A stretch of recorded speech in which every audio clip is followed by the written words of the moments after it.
Segundo bloque en Ida por Tres y hoy vamos a entrevistar a un hombre que debido a su tragedia familiar se convirtió en un referente de la seguridad nacional de todo el país. Buenas noches, Juan Carlos Blumberg. Buenas noches a todos y a todos su audiencia. Desde el 2004 que fue la tragedia, ¿mejoró o empeoró la seguridad acá en el país?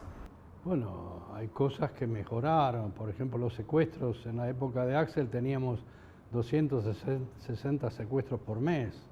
El gran trabajo que se hizo al final, digamos, cuando se consiguieron leyes que una persona puede quedar presa hasta 50 años. Yo me acuerdo cuando lo secuestraron a este chico Ramaro en Tigre, y él, después los secuestradores le preguntaban, no nos reconozca porque podemos quedar 50 años adentro ahora. O sea que no es que no saben los presos o los delincuentes el Código Penal, lo conocen bien. Entonces yo creo que el aumento de pena sirvió.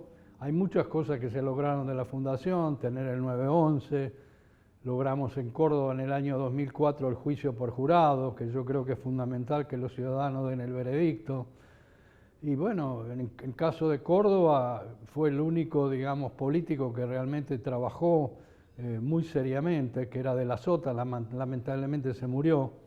Y con ese hombre trajimos la gente del Manhattan Institute, hicimos el diagnóstico de la policía de Córdoba, hicimos la policía judicial allá. O sea, se lograron cosas, pero digamos, el delito muta a veces. Entonces, yo creo que este gobierno que tenemos es realmente un desastre. Fíjese que con el cuento de la pandemia liberaron 5.000 presos, nadie los controla, no los llevaron de nuevo adentro. ¿Qué están robando? Fíjese los motochorros como tenemos en Buenos Aires, en distintos lugares. En Inglaterra, ¿cómo lo eliminaron con el 97%? Es muy fácil. El protocolo que tiene la policía de Inglaterra es que si viene un motochorro, lo tienen que perseguir con el coche policial y chocarlo. Juan Carlos, usted recién hablaba de la liberación de los presos. Bueno, uno de los que había pedido la liberación había sido uno de los asesinos de Axel. ¿En qué quedó esta situación? Bueno, los asesinos de Axel, hay uno que pide libertad condicional, los otros tienen perpetua, que no existe la perpetua son 25 años en Argentina. Entonces el otro estamos luchando para que no salga, ¿no? Porque no está en condiciones según el servicio penitenciario, que no reconoce, digamos, lo que hizo. O sea, hay gente que, yo me acuerdo cuando estuve con especialistas en Estados Unidos, dice que hay gente que usted nunca la va a cambiar, por más que las tenga presos. Y yo me acuerdo, el primer trabajo que hicimos en la Fundación fue el trabajo en las cárceles. Me acuerdo en la cárcel de Ezeiza, lo primero que organizamos, me ayudó una argentina que vive en Estados Unidos, Mary Sims. Mary Sims es médica, psicóloga y es una persona muy capaz, y con ella hicimos el trabajo en la cárcel de Ezeiza, que primero hicimos un taller de recarga de cartuchos de computadora, que eso podía significar un gran ahorro al Estado. Después hicimos un taller de fabricación de bolseguíes para las fuerzas de seguridad, que me acuerdo en esa época les costaba al Estado 130 pesos, se hacían por 72. Hicimos talleres de panadería, talleres de confección, que digamos se ganó una licitación 400.000 guardapolvos en Carrefour. Después me acuerdo en la cárcel de La Pampa, criadero de cerdos, criadero de aves, hicimos trabajos de chapa y pintura, que aprendan esos oficios y arreglaban coches de fuera de la cárcel, Bueno, después todo eso se vino abajo cuando estaba un jefe del Servicio Penitenciario Federal, Hertel, que ese individuo llevaba a los asesinos de Axel a un taller militante, que salían a mitines políticos, y me acuerdo que ese individuo se disfrazaba de hombre araña, cerró los talleres, hacía la murga en la cárcel. Imagínense el disparate. Y a lo echaron. Yo me acuerdo que yo le escribí una carta a Cristina Kirchner diciéndole cómo podían salir presos a hacer mitines políticos. Entonces me hizo atender por Alac, que era el ministro de Justicia. Entonces fui a la reunión con los abogados de la Fundación y me dice, bueno, Blumberg, no haga más lío con Clarín, con La Nación, porque dice no van a salir, qué sé yo.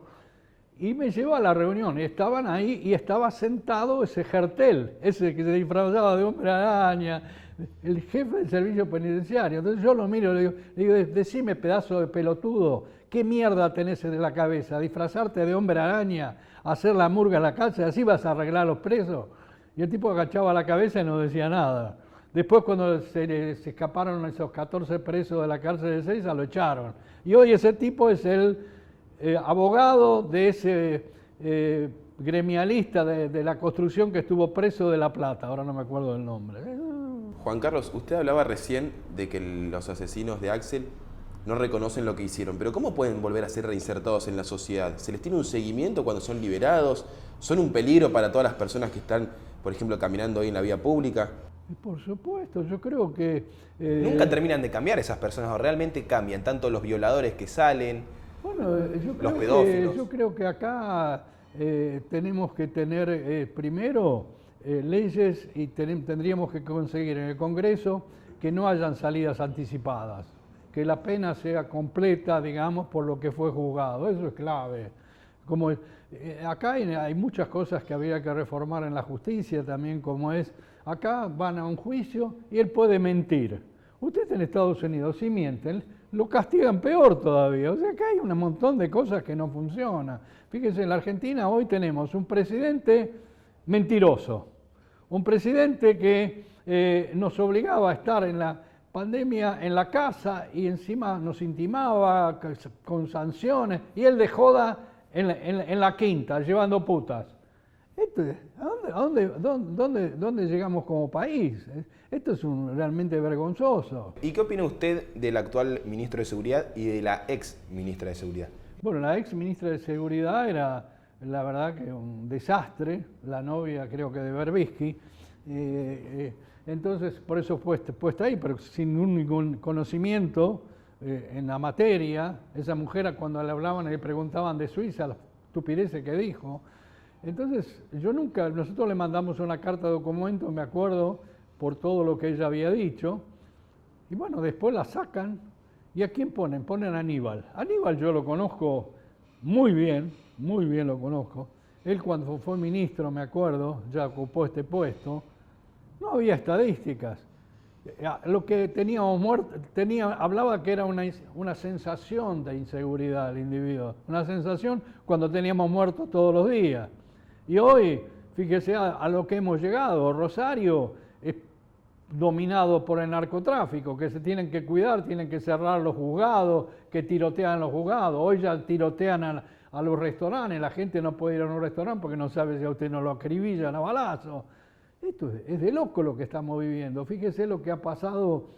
No, aparte se lo comentábamos recién, es más barato mandar a matar a un tipo que comprarse un par de zapatillas, justamente Rosario y Santa Fe. Creo que cuesta 10.000 pesos matar a alguien.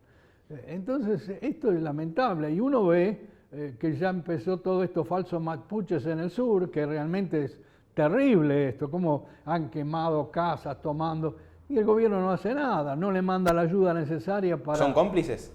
Por supuesto, a mí no me lo cabe la menor duda, esto está todo armado.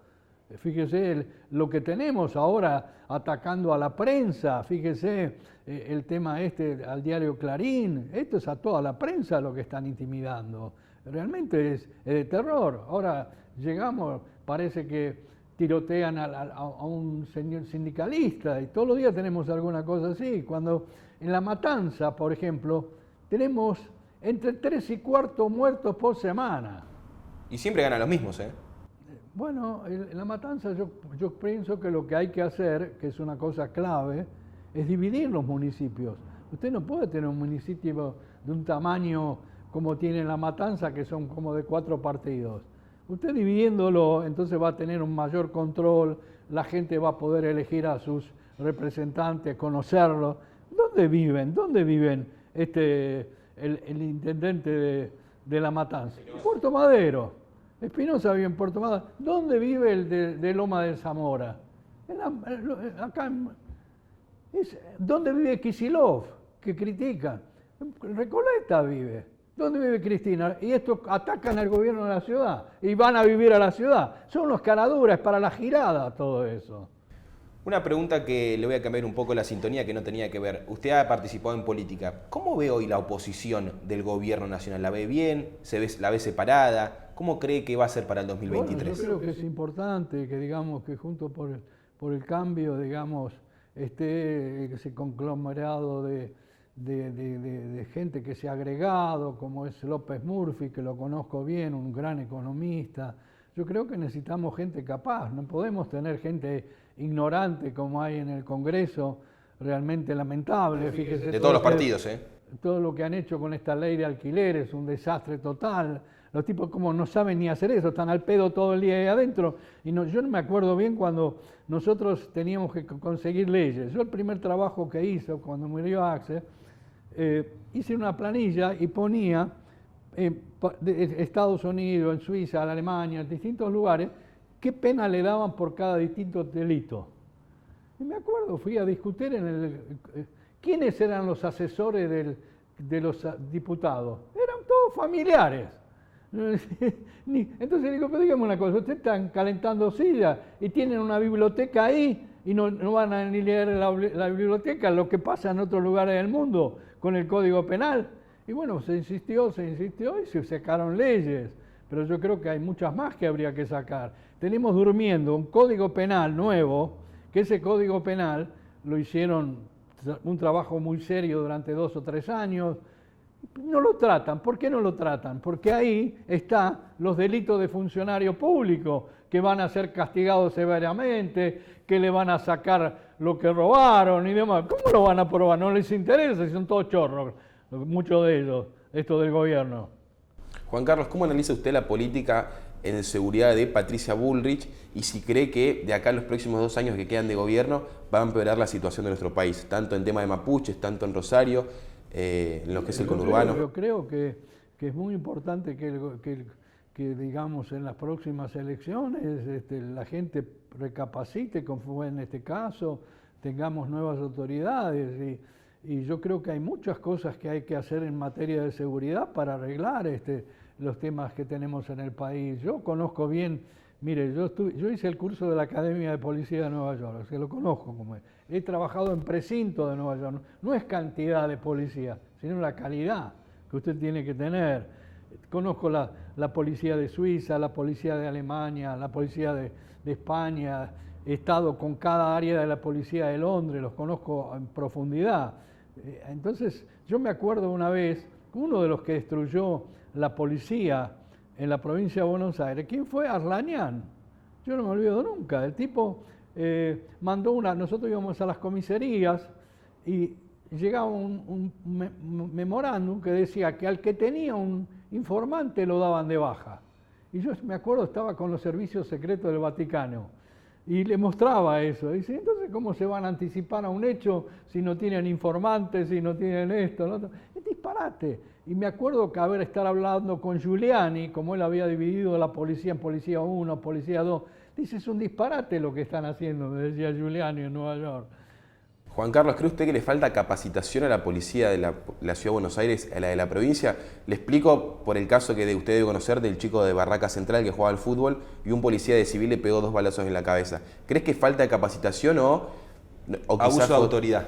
No, yo creo que la policía de la capital, que fue mucha que se transfirió de la Policía Federal y demás, está mucho más capacitada que la policía de la provincia, mucho más capacitada. En el caso de la provincia, Scioli hizo un desastre, tomó gente a granel, son unas chicas que no tienen ninguna preparación, uno ve que lo están hablando por celular, caminando por la calle.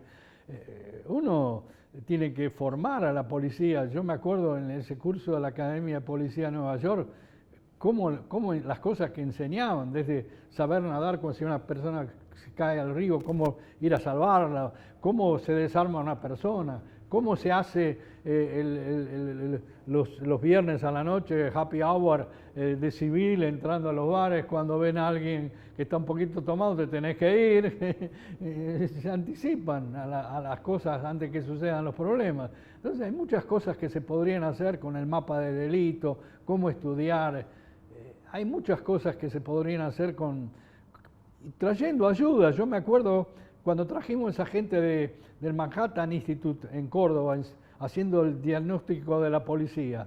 Estuvimos 3 meses con Andrews, Vega, Timony, que es el jefe hoy de la policía de Miami.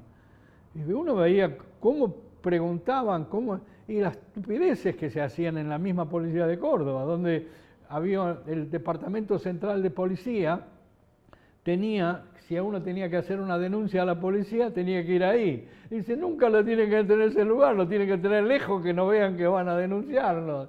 Eran cosas estúpidas que uno no cree que pueden existir, digamos, tantos errores, ¿no?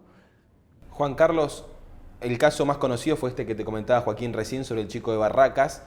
¿Se sale adelante después del fallecimiento de un hijo? Se lo pregunto por los padres de este chico, porque es el caso del momento, pero bueno, en el 2004 y mucho más adelante fue Axel la gran víctima, los que todos sentían la falta de él, ¿no? Estos chicos fueron terriblemente asesinados. Yo creo que también hay cosas que hay que tener, claro, las personas que se identificaron para pararlos y que sé yo cuánto tendrían que haber estado identificados, pero ellos no tendrían que haber escapado, ¿entiendes? Ese es un error, tratar de eludir y escaparse, por más que sean chorros, porque si son chorros se los tiran también. Yo personalmente creo que fue un mal accionar de la policía, porque si no te identificás, como los chicos denuncian y como los vecinos dicen que no se identificaron, creo que fue un mal accionar de la policía. Pero en cuanto al tema de la familia, ¿se sale adelante después del fallecimiento de un hijo? No, es terrible. Mire, el tema, nosotros tenemos en la fundación, ya atendimos a 1970 víctimas, y sabemos, y uno está con ellos, habla con ellos, y yo me acuerdo cuando pasó lo de Axel, a mí me vino a ver un especialista que era Kurt Reiser, que era un profesor de Estados Unidos que enseñaba en Suiza, y él decía que, por ejemplo, para un duelo lleva mínimo 3 años, para poder, pero uno nunca se olvida, y yo cada vez que atiendo a una víctima, realmente uno queda terriblemente mal, porque yo me acuerdo ahora al pobre este señor Sabo, Pedro, que le mataron a su hijo ahí en Ramón Mejía, y bueno, y yo después de pensar, digo, la puta, uno trabajó tanto tiempo, todo esto, y uno se disoluciona, porque dice, y siguen matando gente, ¿no? Juan Carlos, respecto a este hecho de lo que fue la matanza ahí en Ramos Mejía y acá en la Ciudad de Buenos Aires, los políticos como que se hacen eco de estas noticias, pero depende del partido que son. Por ejemplo, acá en la Ciudad de Buenos Aires, Alberto Fernández salió a criticar. Sin embargo, cuando pasó lo de la matanza, desde el Frente de Todos no hablaron. Pero ni intendente ni fue a visitar, claro, a la víctima. El presidente ni lo llamó. Estos son payasos, ¿no? A ellos no les interesa, a ellos les interesa el signo político, ¿entiendes? Seguir el circo este. ¿Cree usted que se manejan y se sacan las fotos con las víctimas por marketing los políticos? Bueno, a veces en este caso lo hacen para hacer un show, en este caso que lo único que querían es atacar al gobierno de la ciudad, ¿entiendes? Es evidente, ¿no? Yo creo que esos policías que actúan mal tienen que ser severamente castigados, ¿entiendes? Porque también siempre hay policías buenos y malos, como hay periodistas buenos y malos, como hay políticos buenos y malos. Por supuesto, pero digamos, yo me acuerdo, yo veo el respeto en Estados Unidos, yo he estado en operativos con Timon y todo eso, y yo no me olvido nunca, habían herido a un policía, y ¿sabes cuál es la instrucción? Van, lo buscan y lo matan, no es que van, lo buscan para llevarlo preso, tocar a un policía es algo sagrado. Salir del país y que tal un policía es... Mire, nosotros hemos tenido la suerte de viajar. Yo estaba con Timony, porque siempre en las vacaciones me paso, qué sé yo, 15 días con el jefe de la policía ese. Y entonces habían matado 14 gatos ahí en Miami, en un barrio bueno, y empiezan a investigar. ¿Y quién era? Un muchacho que había matado a los gatos. Y yo digo, bueno, entonces lo meten preso y los pusieron una fianza, me acuerdo, $350.000, los padres lo pagaban, vino la Asociación Protectora de Animales, que no podía salir porque un individuo que mata a un gato puede matar a una persona. Yo no entendía nada, yo venía de temas imagínense acá de Puente La Noria que habían matado gente, yo digo, esto por 14 gatos, semejante quilombo que hacen, ¿no? Bueno, al final yo miraba lo que pedía el fiscal. Después metieron preso a los amigos porque no lo delataron. el circo que fue por esos 14 gatos, usted no tiene idea. Y el fiscal decía, bueno, que entraron a la propiedad sin permiso, un montón de sanciones impresionantes. Y uno dice, imagínense cómo funcionan las cosas. Juan Carlos, la última pregunta de mi parte. Si lo llama el presidente Alberto Fernández y le pide un consejo para solucionar algunos temas de seguridad, ¿qué le diría? Primero, que él no me va a llamar. Segundo, que yo no lo aprecio porque no es una persona que está actuando correctamente, ¿entiende? Ni va a hacer caso. Usted fíjese que yo lo conozco, las charlas que he tenido con él, qué sé yo, más de 30 charlas en la época de Kirchner, y el tipo me hablaba 95%, le deja hablar a usted 5%, y todo lo que me prometió nunca hizo nada. Hay gente que ustedes es hablar contra la pared, ¿entiende? Pausa cortita y seguimos en Ella por Tres.